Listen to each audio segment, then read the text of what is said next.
Magandang araw sa ating lahat mga boxing fans sa mang panig ng mundo. Ang labanan o bakbakan na ating tatalakayin ngayon ay ang ikatlong pagdipinsa nitong ating kababayan na si Melvin Jerusalem sa kanyang WBC World Minimum Title kontra sa rank 2 ng WBC, South African boxer na si Siakul Wakusi. Mga idol, fight schedule mga ito, October 29, 2025. Nagaganapin po sa Araneta Coliseum, Cubao, Quezon City. Under ba sa Quezon City, Cubao? Naon saan sa labanan naman na ito, tayo pa maghahig ng sarili nating fight prediction, comparison at analysis. Doon pa po lamang sa ating gagawin comparison, detalyado na inyong malalaman kung saan niya ba nagilyamado, saan nagindihado itong mga maglalaban. Inanyayahan ko rin po kayo na panoorin ang buong video bilang karagdagang kalaman para sa ating mga boxing fans. At hindi lang yon, marami kayong makukuha mga basehan na posibleng makapagbibigay influensya sa inyo. Lalo na pagdating sa inyong desisyon kung sino ang inyong papaboran. Nasa tingin po ninyo ay may malaking tsansa sa pagkapanalo dito po sa naturang suntukan. Maaring pabor kayo kay Jerusalem or dito sa South African boxer, bagamat ang Dong Sports PH ay naghahayag din po ng prediksyon, nasa inyo pa rin po ang huling desisyon. Bago naman natin to simulan para po sa mga boxing fans na bago po lang napadpad dito sa ating munting channel, inanyayahan ko po kayo na sana supportan po sa pamamagitan po ng pag-subscribe, like, and share. At para po sa mga boxing fans na walang sawa na sumuporta, sumubaybay dito sa ating munting channel, tapos puso po ako napapasalamat sa inyong lahat. Wala po Dong Sports PH kung wala rin po kayo mga idols. Simulan na natin ang ating talakayan. Alamin na natin ang mga background dito sa magkabilang panig dahil yan po ang ating gagamiting referensya. Doon naman sa ating gagawing comparison mamaya. Unahin natin sa panig ng challenger. Si Siakul Wakusi ng South Africa bilang isang professional boxer, may impresibong kartada ang South African boxer. 9 wins with 4 wins coming by way of knockout. May 2 talo at 1 tabla. Sa kanyang 2 talo, sa puntusan lamang ito natatalo. May 22 anyos at ang height estimated sa 5 foot and 2 inches. South po ang stance, ang out ratio 44.44%. Last fight, May 31, 2025. Nakasagupa si Samuel Salba. Panalo ba yun na most decision? Itong si Kusi. Mga idol, sa kanilang labanan ni Salba, napabagsak si Kusi. Oo. Talagang nagrogi si Kusi, mga idol. Yakapsol siya kay Salba. Ganun pa man, nakarecover ito. Ibig sabihin, may tibay. Ngayon, dadako naman tayo sa karanasan o eksperyensya nitong si Siakul Wakusi. Mga idol, sinuri ko kung ito may dating lumalaban sa amateur boxing. May record po siya. Ika nga rito sa nabasa kong pahina. Dating nag-represent ito sa South Africa doon sa Commonwealth Youth Games. Ngunit wala pong nakasulat sa record kung nakailang panalo o talo o anong nasungkit na patimpalak nitong si Kusi sa amateur boxing. Ngayon, sa kanyang karanasan o eksperyensya bilang isang professional boxer, mga idols, pinakamatindi na kalaban pa lamang nito ay si Samuel Salba na ating kababayan. Kasi itong si Salba, dating world title contender o challenger. Oh, yan po. Yan pala mga pinakamatindi na kalaban ni Kusi. Base sa record at narating. Ngayon, ano ang nasungkit ni Kusi sa kanyang pagsali as pro boxer? Mga idol, nasungkit ni Kusi ang WBC Silver Minimum Weight Title. Ngayon, dadako naman tayo sa skills ni Kusi. Mga idol, para po sa Dong Sports PH, si Kusi po ay isang boxer puncher, pressure, defensive, roller, counter puncher style. Sa kanyang pamimeresyur, aabante ito pero pinapanatili ang distansya. Ginagamit na niya jab, 1-2 combination, pabugso-bugsong sugod. Pag nalangan ni yakap, parang magnet ito mga idol eh. Na kung saan taglay ang timing, accuracy. Siyempre diin din na pagsuntok. At isa sa napapansin ng Dong Sports PH sa boksingerong ito ay ang husay sa pag-counter.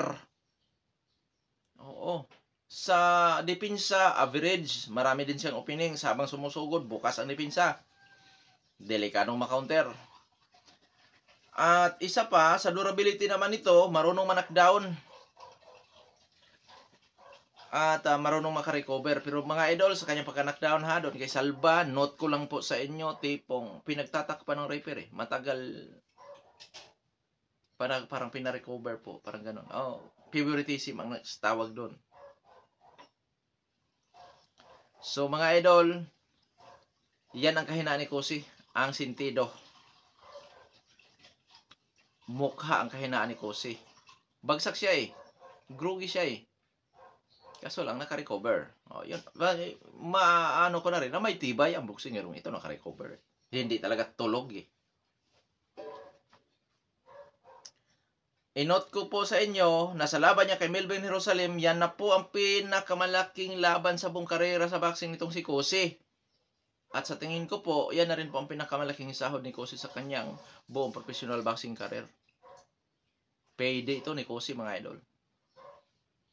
Ngayon, dadako naman tayo sa kasalukuyang kampiyon ng WBC, Melvin Jerusalem.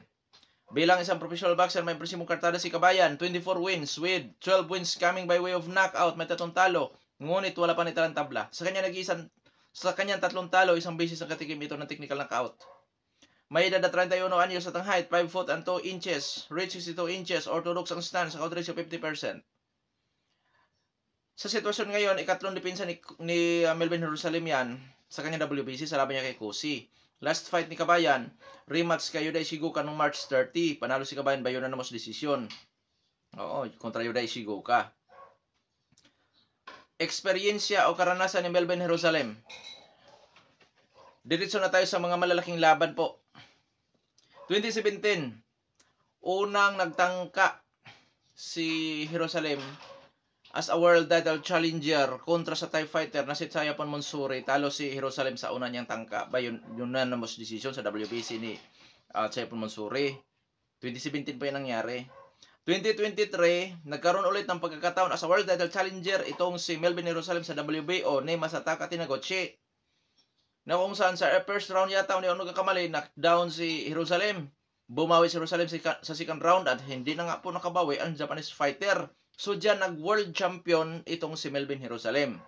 Sa taon din na yan, 2023, first defense ni Melvin Jerusalem sa kanya WBO. Kasi nakuha nga niya WBO ni Tinagochi. Kontra naman kay Oscar Colasso. Diyan naman nakatikim ng 7th round technical decision itong ating kababayan.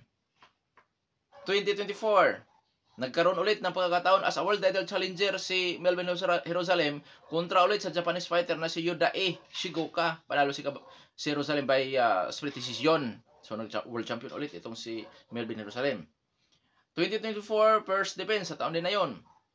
First defense ni Melvin Jerusalem sa kanyang WBO kontra sa undefeated Mexican fighter na si Luis Castillo. Panalo itong si Melvin Jerusalem by unanimous decision. At yun nga, noong 2025, rematch kay Shigoka na kung saan panalo pa rin si Jerusalem. Skills nitong si Melvin Jerusalem. Para sa akin, boxer puncher. Pressure, defensive, brawler, counter puncher style. Na kung saan sa kanyang pressure, may pabugso-bugso rin sugod. Sa defensive style, moving around, in and out. May galaw. Maganda na ang improvement sa galaw nitong si Melvin Jerusalem. Taglay ang liksi, hand speed, power, timing at accuracy.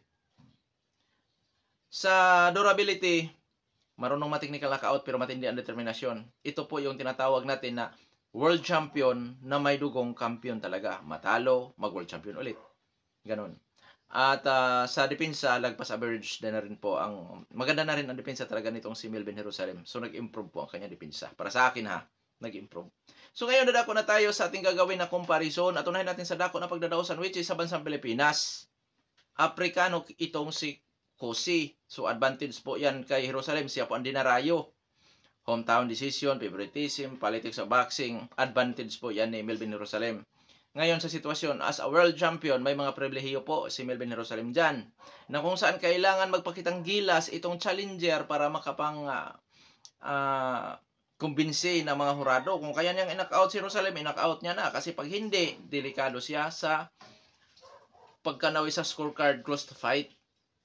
Delikado itong si Cossey na yun nga, magamit ang pribilehiyo ni Jerusalem na pwede sabihin ng mga hurado na hindi naging sapat ang nagawa ng challenger. At samahan pa natin na balwarte ito ni Jerusalem ang Pilipinas. Ranking ng BoxRec. Out of 302, rank 2 itong si Melvin Jerusalem. Sumusunod kay Colasso, rank 1 si Colasso dyan sa minimum weight division. Rank 2 si Jerusalem. Rank 7 naman si Cossey. So karapat dapat. Nalabanan talaga. At sa titulo naman ni Jerusalem, rank 2 si Cossey. So talagang karapat dapat labanan mga idol dahil nasa top ranking ito. Hindi po ito basta. Ngayon dadako naman tayo sa physical na appearance. Tunahin natin sa edad. 31 anyos si Jerusalem, 22 anyos si Kusi. So disadvantage na naman to kay Kusi mga idol. Wala pa sa peak prime, samantalang si Jerusalem matagal na sa kanyang peak prime. Ganun pa man, mga idol, bagamat advantage yan kay Jerusalem, hindi ibig sabihin noon na walang sansang manalo ang 22 anyos dahil may mga world champion na rin naman na 18 anyos, 19 anyos, 21 anyos, 22 anyos, mayroon nang nag-world champion po mga idol na tinalo ang nasa peak prime. Height, reach, power, kung sino po ang may advantage. Sa height po, estimated sa 5 foot and 2 inches ang height nitong si Kusi. Pero tandaan natin, bata pa ito. Ibig sabihin, tumatangkad pa ito mga idol. Baka sa aktual na laban, mas matangkad ito kay Jerusalem. Pero yun nga, pwede magamit ni Kusi yan, pwede ring hindi. Dahil si Jerusalem mga idol ay eksperyensyado na rin, lalo na sa mas matangkad sa kanya na opponent. Na kung saan sa huling laban o sa isa sa laban niya, lalo na doon sa undefeated na si Luis Castillo, is 5 foot and 5.5 inches yon. 3.5 inches ang itinangkad. So, ngayon dadako naman tayo sa power. 50% naka-out ratio ni Jerusalem, 44.44% naka-out ratio ni Kusi. So, lamang sa power si Jerusalem mga idol. Activity pero aktibo. Sa experience naman tayo. Bagamat dating lumalaban sa amateur boxing si Kusi, pero 2-time world champion naman si Jerusalem. Mga idol, lalo na't hindi naman po nakatala talaga kung ano ang mga nasungkit ni Kusi sa amateur boxing, kung nakailang panalo o talo siya sa amateur boxing. Ang nakalagay lang, dati siya nagrepresenta sa kanyang bansa sa Commonwealth Youth Games. So, ang masasabi ko dyan mga idol, 60-40 in favor of Jerusalem. Sa uri po na nakalaban, lamang po talaga si Jerusalem. Oo. 60-40. Kahit sabihin pa natin tinalo ni Kusi si Salva. Hindi naman malinis yun eh. Para sa akin hindi malinis yung pagkatalo ni Salva doon. Ngayon dadako naman tayo sa skills. Parehong boxer puncher. Parehong boxer puncher. So 50-50. 50-50 sa skills. Ngunit kung i-combine na natin lahat, boxer puncher si Kusi, i-combine ang kanyang background sa amateur boxing. Si si Melvin Jerusalem, i-combine ang kanyang pagiging isang world champion. I-combine po mga idol ang kanyang power, ang kanyang experience doon sa kanyang skills. So maraming kalamangan dito si Jerusalem. Kaya sa comparison na nung sports PET, 60-40 in favor of Melvin Jerusalem. Ngayon nadako na tayo sa ating prediction sa laban. Prediction ko po dyan, Melvin Jerusalem by technical knockout, 1-8.